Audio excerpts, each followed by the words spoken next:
Hi. Well, you know, I've been trying to get Mitt Romney and Perry to come and do a video with me, and so far they haven't accepted. And I wanted to get a first-tier candidate, so we had to make our own, Herman Cain. I love it. And he's out with his brand new book, This is Herman Cain, My Journey to the White House. And you'll notice the book's a little short. That's because it's only the first half of the journey to the White House. Exactly. Got to do a second one. Thanks, Dick. Thank you very much. Well, you certainly have exploded and gone completely, caught fire and everything. How do you normally ride surfboards, or is this the first Well, time? let me tell you, this is the first time I've been on the surfboard, and that's what it feels like. Yeah. What happened in Florida in that straw poll, I describe it as, first, it demonstrates that the voice of the people is stronger than the voice of the media.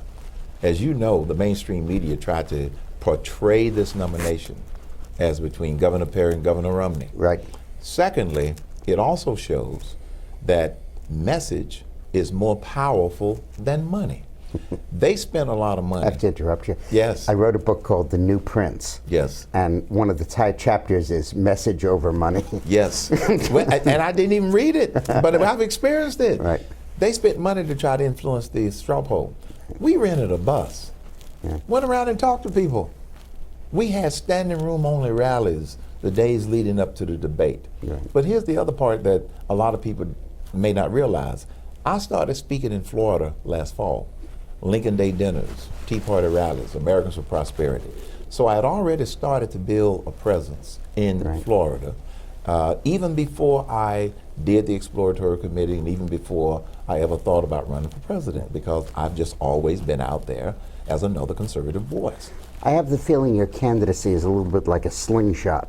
Every time you speak, you draw it back a little bit. Yeah. You still gain in the polls, but people say, hey, I really like that guy. Right. I really like that guy. I really like that guy. I really like him. Shame he can't win. Yep. And then when you showed in the straw poll, you let it go and it soared out. That's a great analogy. And now I understand the polls have you tied for second with Perry. I haven't seen that one yet. Yeah, but you know, it's like meeting someone on the staircase. Yes. You don't know if they're going up or down. He's going down. If they're just up. sitting there. But you know, that was another poll that was done by an organization in Florida a couple of days later, and that was the one that showed me in second place. You know, behind Romney, and that surprised us because we hadn't seen that. And I think it just goes to show that the activists and the American people, the voters, they're going to make up their own minds. Right. And I think that's the message. Then also last weekend, I spoke at the National Republican Women's Foundation. May have the name all messed up. And they did a straw poll and won that one overwhelmingly. And similarly for a Tea Party rally that was held in the Chicago area. You and I talked about this before. Yep. This citizens movement is for real. It sure is. And they are liking the message and the solutions that I'm putting on the table. I think that you and Romney have jointly sold the idea of hands-on business experience as opposed to just being a governor and having it happen on your watch. Right. That's the difference between gardening and, you know, watering. Right. And but how would you differentiate your experience from Romney's in that connection? I have a lot of respect for Governor Romney and his business experience. I describe it as he's been a Wall Street businessman. I've been a Main Street businessman. That's good. I've actually made the pizzas, made the hamburgers, cleaned the toilets in the restaurant when a crew member didn't show up. I've actually had to walk to every customer standing in line when the broiler went down and explain to them we have a technical problem, but we couldn't make burgers, but we could serve you chicken sandwiches and fries and cokes. And they stayed because I took the time to go out and explain to them what the problem was. Right. So I respect his business experience, but he's been more Wall Street. I've been more Main Street. I run a single restaurant. What are the things you have to know as a small businessman that a Romney wouldn't know as a big businessman? Yes. The biggest thing you need to know is the same way we're running this campaign. If you start up a new business or a new venture, and this campaign is like a new business, we spend within our means.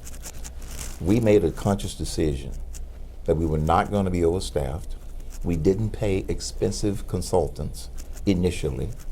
Yes, we've been running it on a shoestring budget. I mean, that's my gripe know? with him. He didn't pay expensive Right, consultants. right. I've been advising him for free, you know. But because we believed all along that I had the most powerful message.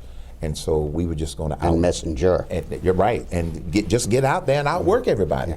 And that's what we've been doing. And so you learn by running small businesses. You learn by having to deal with small business You really have entities, that created sort of a thing. the Republican equivalent of the 2008 Obama campaign. Yes. And that's yes, we interesting. have. That is a good analogy. And we've used a lot of the online fundraising ideas that he used, Right. but we've also improved them. Right. So there you have it, folks. Obama with the brain, experience, something other than a community organizer, somebody who actually knows how the economy and business works, and And he might doesn't just need- be the next He president. doesn't need a teleprompter. Yeah, it doesn't need a teleprompter. That's right. Thanks very much. Dick, Herman. thank you. Always enjoy it.